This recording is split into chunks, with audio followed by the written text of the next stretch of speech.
bon asalaamaaleykum gars yi maa ngi nuyu ñëpp bon di ziare ñëpp waa ñu gis que ni équipe bi nga xam ne moom mooy équipe bu Barça actuellement mu ngi ci grande difficulté ci fin de saison bi mu nekk loo xam ne aussi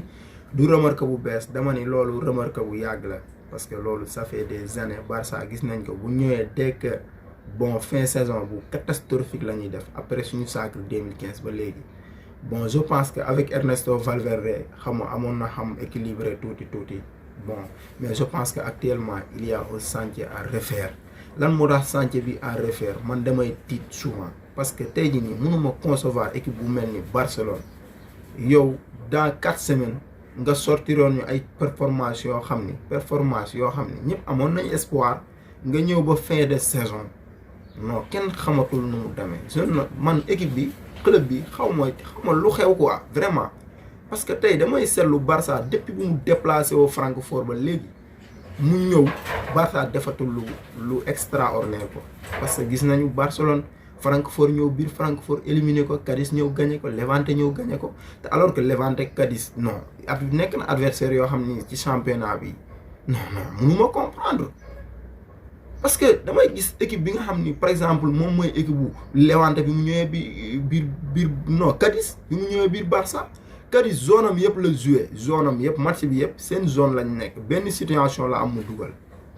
ma ñëwaat démb équipe bi nga xam ni moom mooy équipe bu Rayo Vallecano Barça dóor na 15 tirs je pense que Rayo Vallecano benn situation la am mu dugal mais problème bi Barça lan la war a mun a réfléchir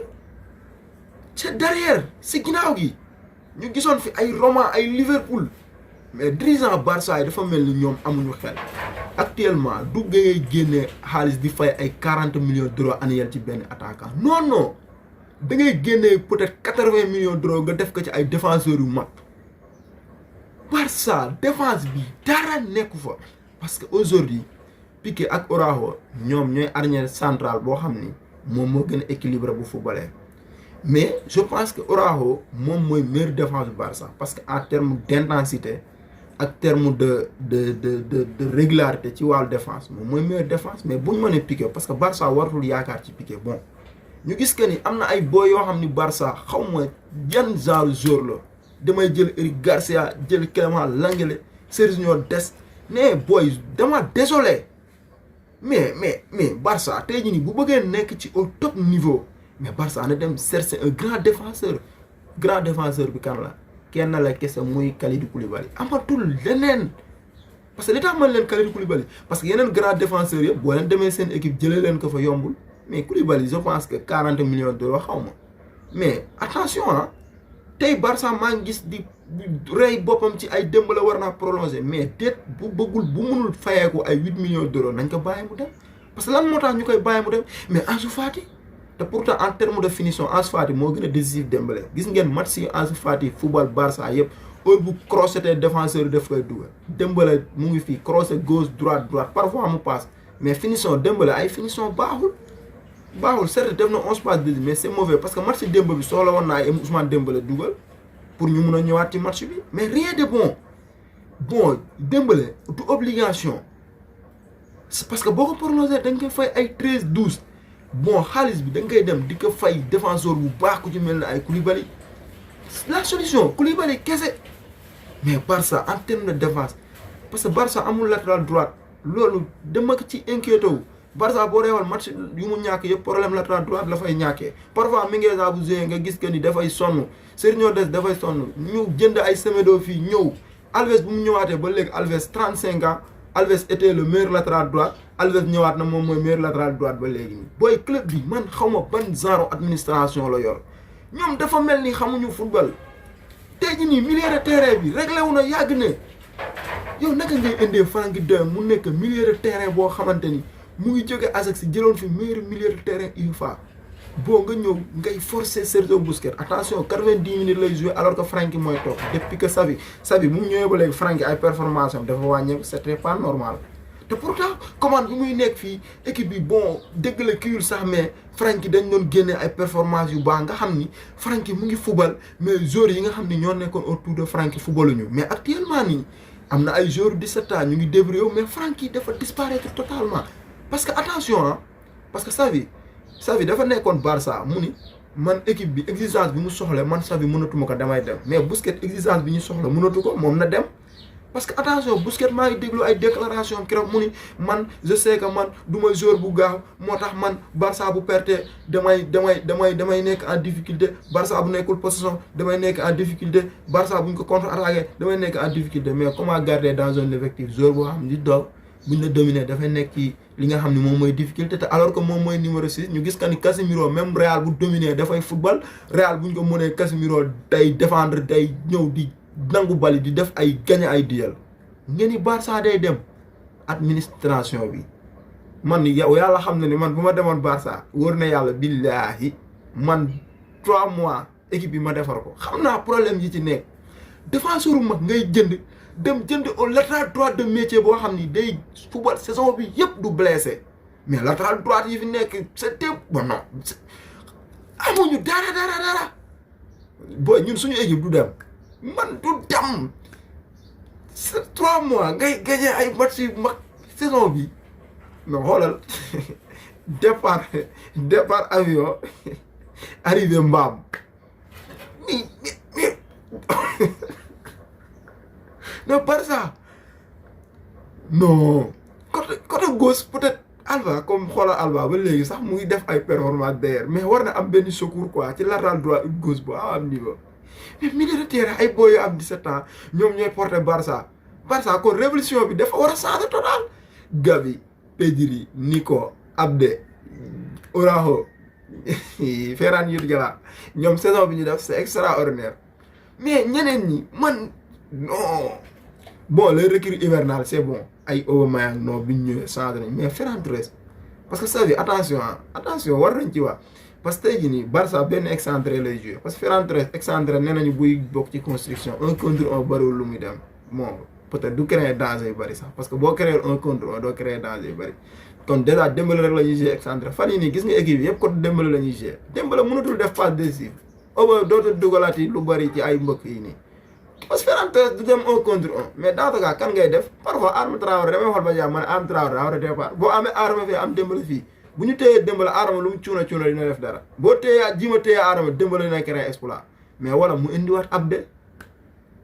parce que Barça war ñu sonn ci ay prolongation ay Dembélé Ansu Fati mu ngi fii xaalis bi ñu war a fay Dembélé nañu gën jëndi Kalidou Koulibaly teg